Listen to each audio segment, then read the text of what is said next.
এবার আমরা কথার মধ্যে প্রবেশ করছি। আমরা গতকাল শ্রবণ করেছিলাম ভাগবতের মাহাত্ম্য কথা। সেখানে আমরা শ্রবণ করেছিলাম গোকর্ণ আর ধুন্ধুকারের উপাখ্যান। কেমন করে গোকর্ণ ধুন্ধুকারীকে 7 দিন ভাগবত পাঠ শ্রবণ করিয়ে তাকে বৈকুণ্ঠ ধামে নিয়ে গেলেন। এই ভাগবত পাঠের এতটাই মহিমা আছে যে একটা পাপী মানুষকেও শুধরে দিতে পারে, ভক্তির লাইনে আনতে পারে। এতটাই শক্তি আছে ভাগবত পাঠের এই বচনগুলোর মধ্যে। এবার আমরা শ্রবণ করব এই ভাগবত পুরাণ কে রচনা করেছেন তার সম্পর্কে। রচনা করেছেন বেদব্যাস ঋষি, যার অপর নাম কৃষ্ণ দ্বৈপায়ন ঋষি, যার অপর নাম বাদরায়ণ ঋষি। কে ছিল এই বেদব্যাস ঋষি? কি বা তার পরিচয়? কেই বা তার বাবা, কেই বা তার মা? তার পিতার নাম হচ্ছে পরাশর ঋষি আর মার নাম হচ্ছে মৎস্যগন্ধা। মৎস্যগন্ধা আবার কেমন নাম? তার নাম থাকার কারণ হচ্ছে তার গা থেকে মাছের মতন আষ্টানি গন্ধ বেরোত। সেই জন্য তাকে পাশে বসতে কেউ কিন্তু দিত না। ধরে নেন আপনাদের কারো গা থেকে মাছের মতন বা পচা মাছের মতন আষ্টানি গন্ধ যদি বের হয় এই ভাগবত পাঠ আসরের মধ্যে, বলুন তো আপনার মন কি ভালো লাগবে? লাগবে না মায়ের। সেই জন্য তাকে যমুনা নদী পারাপারের কাজে রাখা হয়েছিল। যে সমস্ত যাত্রীগণ সেই যমুনা নদী পার হওয়ার জন্য আসতো, তাদেরকে নৌকাতে করে বসিয়ে যমুনা নদীর ওই পারে গিয়ে রেখে আসতেন কে? মৎস্যগন্ধা। একদিন পরাশর ঋষি এসেছেন, এসে দেখছেন আশেপাশে কোনো পুরুষ মানুষকে দেখতে পাচ্ছেন না। নৌকা কে চালায় মায়েরা? পুরুষ মানুষরা চালায়। যখন একটাও পুরুষ মানুষকে দেখতে পাচ্ছেন না, তখন দূরে দেখতে পেলেন একটা নারীকে। তাকে ডাকলেন, বলছেন আমি যে যমুনা নদীর ওই পারে যাব, কেমন করে যাব একটু আমাকে কৃপা করে বলুন। মৎস্যগন্ধা বলছেন আপনি নৌকার উপরে চড়ে বসুন, আমি আপনাকে ওই পারে রেখে দিয়ে আসছি, কারণ আমি এই কাজই করে থাকি। আচ্ছা এই ব্যাপার, ঠিক আছে। চাপলেন। যখন যমুনা নদীর মাঝ পথ এসেছে বা মাঝ নদী এসেছে নৌকা, তখন সেই পরাশর ঋষির পা ধরে মৎস্যগন্ধা কাঁদতে শুরু করলেন আর কেঁদে কেঁদে বলছেন, প্রভু আমি শ্রবণ করেছি যে ঋষির অনেক শক্তি, আপনি কৃপা করুন, আপনি আমার এই অভিশপ্ত জীবন থেকে আমাকে উদ্ধার করুন। এই কথা শ্রবণ করে পরাশর ঋষি ধ্যানের মাধ্যমে জানতে পারলেন তার পূর্ব জন্মের কথা। তিনি ছিলেন স্বর্গের অপ্সরা।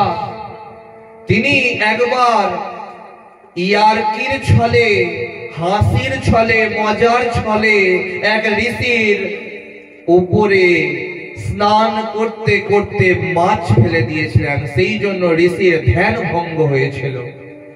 সেই জন্য সেই ঋষি অভিশাপ করেছিল, যাও তুমি এর পরের জন্মে মৎস্যগন্ধা রূপে জন্মগ্রহণ করবে, আর তোমার গা থেকে মাছের মতন আষ্টানি গন্ধ বের হবে। সেই জন্য তোমার আশেপাশে কেউ বসবে না, তোমাকে দূর দূর করে তাড়াবে। সেই অভিশপ্ত জীবন নিয়ে এই জন্মে জন্মগ্রহণ করেছেন। আজ এই রকম করে কাঁদছেন। তখন পরাশর ঋষি বলছেন, আচ্ছা তোমার আমি এই অভিশপ্ত জীবন থেকে আমি তোমাকে উদ্ধার করতে পারি, কিন্তু এতে করে তোমার সমস্যা একটুখানি বৃদ্ধি পাবে। সমস্যা পাবে বা সমস্যা হবে? কেন সমস্যা হবে? আপনি আমাকে কৃপা করুন, আপনি আশীর্বাদ করুন, তাড়াতাড়ি করে আমার এই মাছের মতন বন্ধ দেহকে আমাকে উদ্ধার করুন, আপনি আশীর্বাদ করুন। মৎস্যগন্ধা, আশীর্বাদ তো করবো ঠিকই, কিন্তু আগে শোনো, তোমার রাজযোগ আছে, তোমার রাজার সাথে বিয়ে হবে, কিন্তু তার জন্য তোমাকে আমি আমার তেজের প্রভাবে একটা পুত্র সন্তান প্রদান করছি। সে কি বলছেন আপনি? আমি তো কুমারী, কুমারী অবস্থাতে যদি আপনি আপনার তেজের প্রভাবে সন্তান দেন, তবে তো আমি কোথাও মুখ দেখাতে পারবো না। আচ্ছা মায়েরা এবং বাবারা, আপনারাই বলুন, একদিনে কি কখনো সন্তানের জন্ম হয়? কখনো হয় না। আমরা সবাই জানি কুন্তী দেবীর কুমারী অবস্থাতে একটা সন্তান হয়েছিল, যার নাম ছিল কর্ণ। সেই সন্তান কি 9 মাস ধরে কুন্তী দেবীর গর্ভের মধ্যে ছিল? মায়েরা, ছিল না। কারণ যদি গর্ভের মধ্যে সন্তান থাকে, তবে কি মানুষ বুঝতে পারবে না যে সে অন্তঃসত্ত্বা আছে? কেউ জানতো না কুন্তী দেবীর সন্তান কর্ণ। যুদ্ধের আগে ভীষ্মদেবকে এই কথা কুন্তী দেবী বলেছিলেন, কৃপা করুন পিতামহ, কর্ণ আমারই সন্তান। আর কৌরবের পক্ষ থেকে পাণ্ডবের সাথে যখন যুদ্ধ হবে, নিজের ভাইয়ের হত্যা নিজে করবে কর্ণ। কৃপা। ভীষ্মদেব বলেছিলেন, যতক্ষণ পর্যন্ত আমি রণক্ষেত্রে বেঁচে থাকবো, জীবিত থাকবো, আমি কর্ণকে এই রণক্ষেত্রের মধ্যে আসতেই দিব না। আমি যতক্ষণ বেঁচে থাকবো, আমি ততক্ষণ পর্যন্ত কর্ণকে যুদ্ধই করতে দিব না। আমি যখন আর যুদ্ধ করব না, আমার যখন এই দেহ আর কাজ করা বন্ধ করে দিবে, তখন কর্ণ যাবে যুদ্ধ করতে। আমাদের সনাতন ধর্মকে যারা কলঙ্কিত করছে এই সব কাহিনীর কিছু না বুঝে, লক্ষ্য করবেন এখন প্রত্যেকের হাতের মধ্যে স্মার্টফোন আছে। সেই ফোনে আপনারা ধর্মীয় ভিডিও দেখেন, কীর্তন দেখেন, কিন্তু অনেক কীর্তনিয়া এমন আছে যারা আমাদের সনাতন ধর্মের এমন এমন অশ্লীল কথা বলে যে আপনি আপনার সন্তানকে পাশে রেখে বসে শুনতে পারবেন না।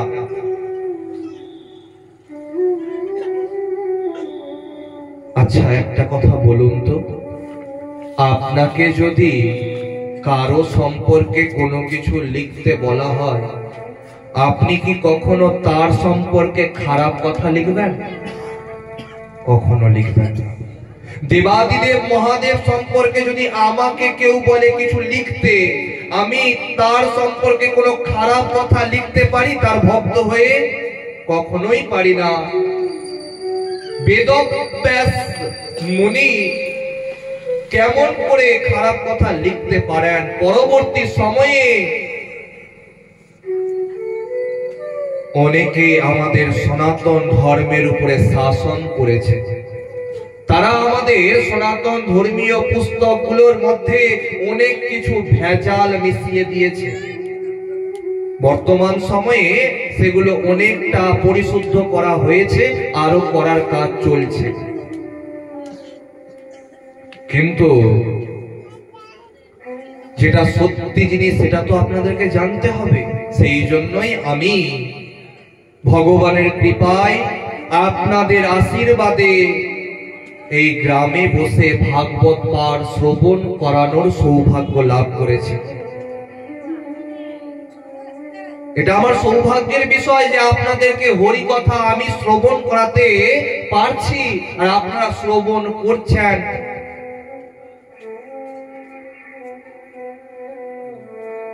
সেই মৎস্যগন্ধাকে হাতে দিলেন একটা পুত্র সন্তান নিজের তেজের প্রভাবে একদিনে।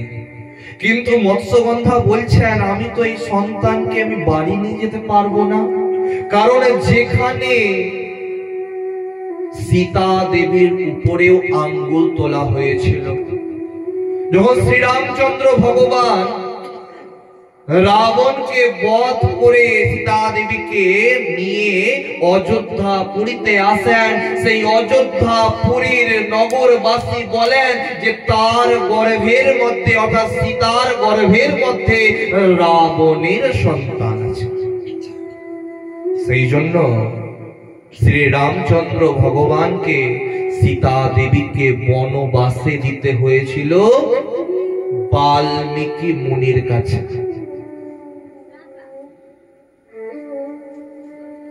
আমরা সমস্ত মুনি ঋষির কথা জানবো।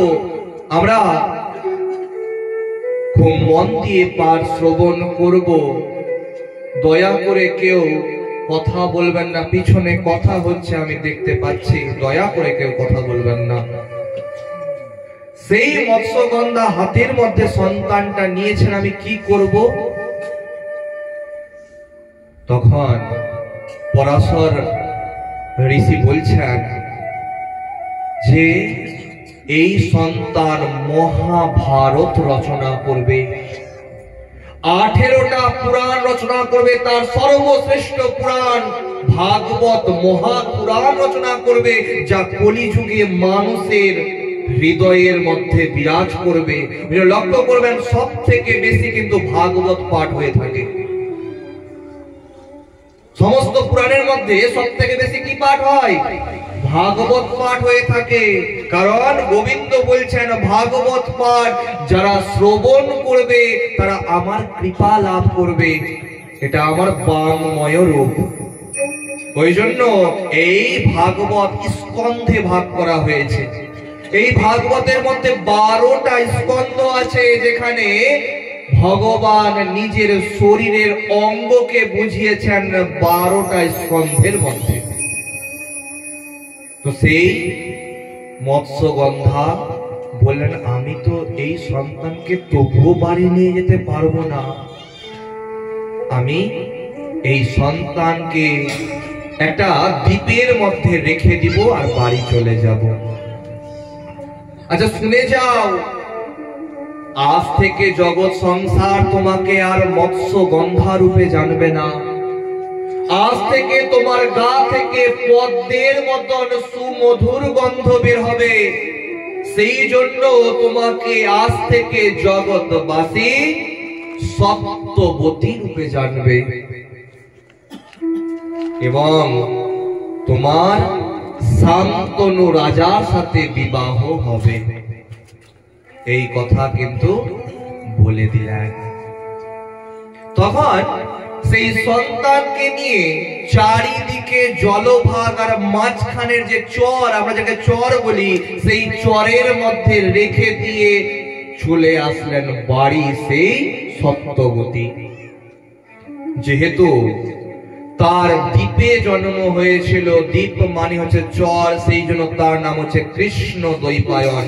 কৃষ্ণ মানে হচ্ছে কালো, আর দ্বৈপায়ন মানে হচ্ছে কোন এক দ্বীপে জন্মগ্রহণ হয়েছিল বলে তার নাম হচ্ছে দ্বৈপায়ন। আর কি নাম? আর নাম হচ্ছে বেদব্যাস। বেদ চার প্রকার আমরা সবাই জানি, ঋক, সাম, যজু, অথর্ব। এই চার প্রকার বেদ একত্রিত অবস্থায় ছিল। তাকে বিভাজন করেছিলেন এই বেদব্যাস ঋষি, সেই জন্য তার নাম হচ্ছে বেদ ব্যাস। বেদকে তিনি বিভাজন করেছেন। ব্যাস শব্দের অর্থ হচ্ছে বিভাজন করা। আর কি নাম? আর নাম হচ্ছে বাদরায়ণ ঋষি। খুব মন দিয়ে শুনবেন। একবার এই বেদব্যাস ঋষি তপস্যা করার আগে একটা কুলের বীজকে মাটির মধ্যে পুঁতে তপস্যা নিয়েছিলেন এবং তার আগে সংকল্প করেছিলেন। গতকাল আপনাদেরকে শ্রবণ করিয়েছি, সংকল্প ছাড়া কিন্তু কোনো কাজ হয় না। ওই সংকল্প নিয়েছিলেন যে এই কুলের বীজ থেকে যবে চারা গাছ থেকে বড় গাছ হয়ে কুল পেকে যেদিন আমার শরীরে পড়বে, সেদিন আমি আমার তপস্যা ভঙ্গ করব। আমরা কিন্তু সরস্বতী পুজোর আগে কেউ কুল খাই না। লক্ষ্য করবেন, যখন ছোট বাচ্চারা বলে মা আমি কুল খাবো না কেন, মায়েরা তখন বলে থাকেন বাবুরে সামনে পরীক্ষা আছে। লক্ষ্য করবেন সরস্বতী পুজোর আগেই বড় বড় পরীক্ষাগুলো হয়ে থাকে। সামনে মাধ্যমিক এবং উচ্চ মাধ্যমিক পরীক্ষা কিন্তু আছে। এই গ্রামে কি আছেন এমন কেউ মাধ্যমিক উচ্চ মাধ্যমিক পরীক্ষা দিচ্ছেন? আছেন না? ভগবান গোবিন্দের কাছে প্রার্থনা করব, যত দূর অবধি এই কৃষ্ণ কথা যাচ্ছে, আপনাদের সন্তানের মঙ্গল হোক, তারা যাতে মাধ্যমিক এবং উচ্চ মাধ্যমিক পরীক্ষাতে ভালো ফলাফল পেতে পারেন।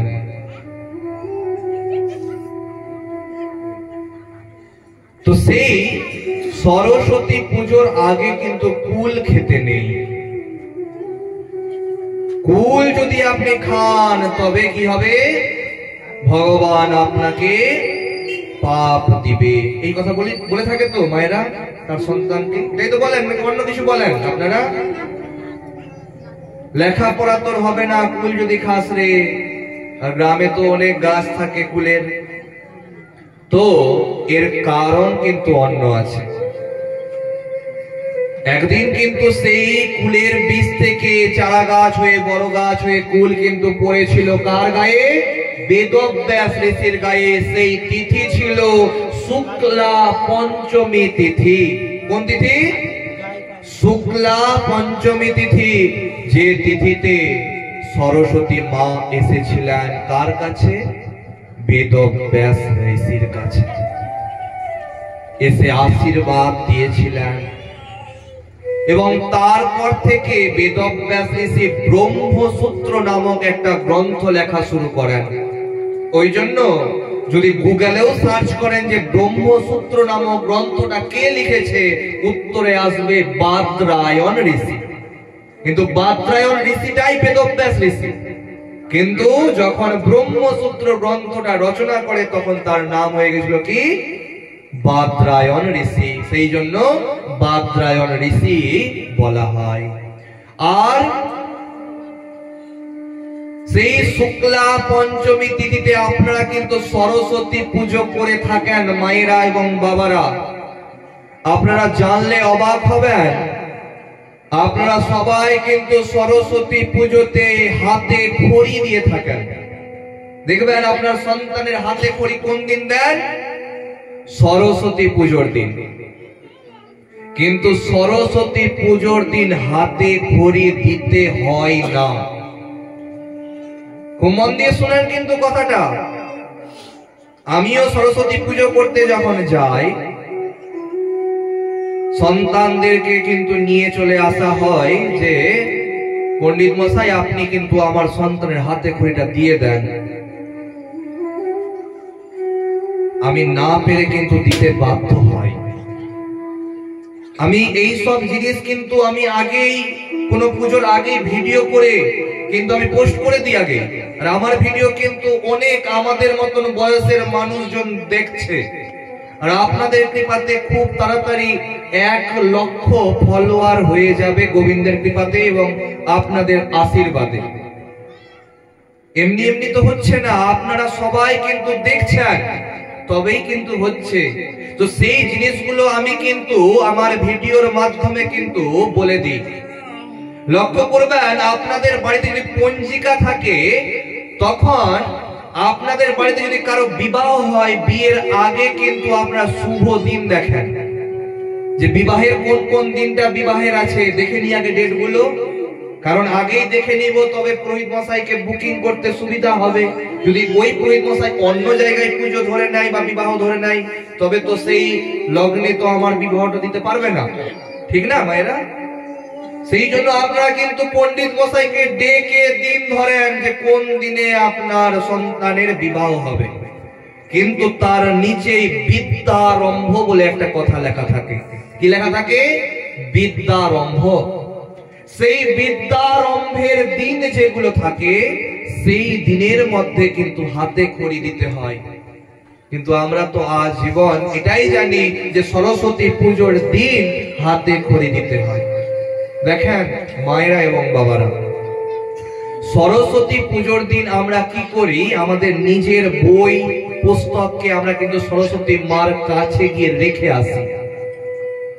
ওই দিন কিন্তু আমরা কিন্তু পড়াশোনা বেশি করি না, কি করি না? দেখবেন উচ্চ মাধ্যমিক মাধ্যমিক পরীক্ষা হবে, যদি সেই সময়ের মধ্যে হয় সরস্বতী পুজোর দিন কিন্তু ছুটি থাকবে। আপনি বলবেন যদি ওই দিন সরস্বতী পুজো পড়ে যায় তবে কি আমি সেই দিন লিখবো না? দেখবেন, লক্ষ্য করবেন, যতই বড় পরীক্ষা হোক না কেন সরস্বতী পুজোর কিন্তু ছুটি থাকবে। কিন্তু আমরা যেটা করে আসছি সেটাই কিন্তু করে যাচ্ছি। আমরা বুঝছি না যে কোন দিনটা কোন দিনের জন্য। না তো পঞ্জিকাতে দেখে আমরা বিয়েটা করলাম, পঞ্জিকাতে দেখে আমরা গৃহ প্রবেশটা করলাম, বাড়িতে ভিত পূজাটা করলাম, মন্দির প্রতিষ্ঠাটা করলাম, মন্দিরের ভিত পূজাটা করলাম সেই পঞ্জিকা দেখে। আর যখন বিদ্যারম্ভের কথা আসলো, হাতে খড়ির কথা আসলো, তখন কিন্তু আমরা সরস্বতী পুজোর দিন করিয়ে দিলাম। কেন করাচ্ছি? অনেকজন চিন্তা করছেন, ওই তো ওই পাড়াতে একটা কমিটির সরস্বতী পুজো হচ্ছে, পুরোহিত মশাইকে কিছু অল্প দক্ষিণা দিয়ে দেবো, আমার সরস্বতী পুজোতেও দেখাও হয়ে যাবে আর হাতে খড়িটাও হয়ে যাবে। একটা কথা চিন্তা করুন তো, আপনার সেই সন্তানকে পড়াশোনা করাতে কত টাকা খরচ বলেন তো? কিন্তু শুভ আরম্ভটা কিন্তু অন্য দিন, যেদিন নাই সেই দিন করা হচ্ছে সরস্বতী পুজোর দিন। দয়া করে করজোরে অনুরোধ, আপনারা বিদ্যারম্ভের দিন যেটা পঞ্জিকাতে লেখা আছে, সেই দিনে কোন পুরোহিত মশাইকে ডেকে আপনার ঠাকুর ঘরের মধ্যে হাতে খড়ি দেওয়ান, কারণ সেই দিনটা হচ্ছে বিদ্যারম্ভের দিন। সরস্বতী মা আশীর্বাদ করলেন বেদব্যাস ঋষিকে, তিনি ব্রহ্মসূত্র নামক গ্রন্থ লেখা শুরু করলেন। যে স্থানের মধ্যে তিনি তপস্যা করেছিলেন, সেই স্থানে কুলের বীজ পড়ে পড়ে সেই স্থানে কি হলো? কুলের বন হয়ে গেল। আর কুলকে সংস্কৃত ভাষাতে বলা হয়, তার আগে বলবো কুলকে আপনারা খুট্টা ভাষাতে কি বলে থাকেন? কি বলেন? অনেকজন বলছে বইর, হ্যাঁ, কিন্তু আমরা বলি বাইর না। কিন্তু বাংলা বলতে কি বলছি? বাইরকে বইর। বাপরে, শুদ্ধ কুলকে আমরা বাংলা শুদ্ধ ভাষাতে কি বলছি? বইর। সেই সংস্কৃত হচ্ছে কুলের বদরি ফল। কি ফল? বদরি ফল। সেই জন্য যেহেতু সেই স্থানে যেখানে তপস্যা করেছিল সেখানে বিভিন্ন কুল পড়ে পড়ে, বীজ পড়ে পড়ে সেই স্থানে কি হলো? কুলের বন হয়ে গেল। আর বেদব্যাস ঋষি বললেন যেহেতু আমি এখানে তপস্যা করলাম, এটাই হবে আমার আশ্রম। ওই জন্য সেই স্থানের নাম হলো বদরিকা আশ্রম। আর আপনারা জানলে অবাক হবেন, যারা কথা বলছেন তাদের জন্য বলছি না, যারা মন দিয়ে শুনছেন তাদের জন্য বলছি, এই বদরিকা আশ্রমের মধ্যেই কিন্তু ভাগবত পুরাণ রচনা করেছিলেন বেদব্যাস ঋষি।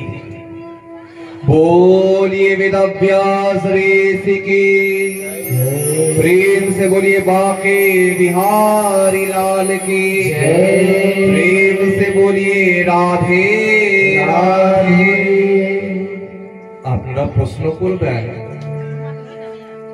যে আপনি তো বললেন না কেন সরস্বতী পূজার আগে কুলটা খেতে হয় না, সবকিছুই না হয় শুনলাম, কিন্তু সরস্বতী পুজোর আগে কুলটা খেতে হবে না কেন সেটা তো বললেনই না।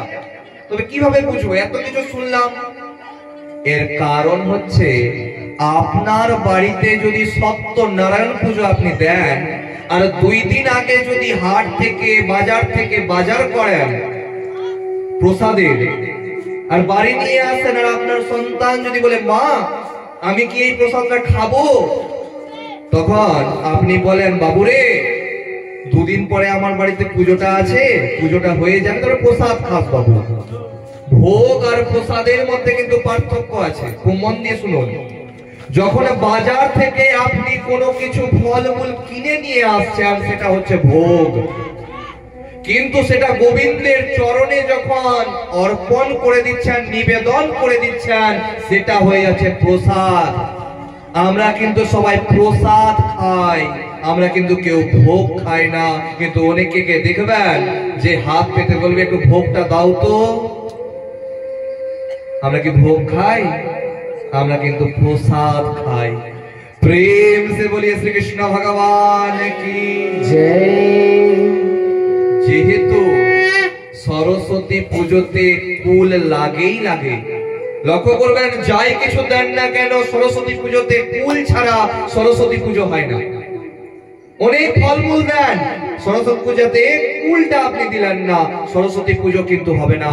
কুল কিন্তু সরস্বতী পুজোতে লাগবে, যেহেতু বেদব্যাস ঋষি কুলের বীজকে সেই ভূমির মধ্যে পুঁতে তপস্যা করেছিলেন। আর সরস্বতী মা ওই শুক্লা পঞ্চমী তিথিতেই এসে আশীর্বাদ করেছিলেন। ওই জন্য শুক্লা পঞ্চমী তিথিতেই সরস্বতী পুজো হয়ে থাকে। আর কুল কিন্তু অবশ্যই প্রসাদ হিসাবে লাগবেই লাগবে। বলিয়ে সরস্বতী মাই কি জয়। এবার আপনারা একটা ভজন শ্রবণ করে নেন, তারপরে আবার কথাকে আগাবো।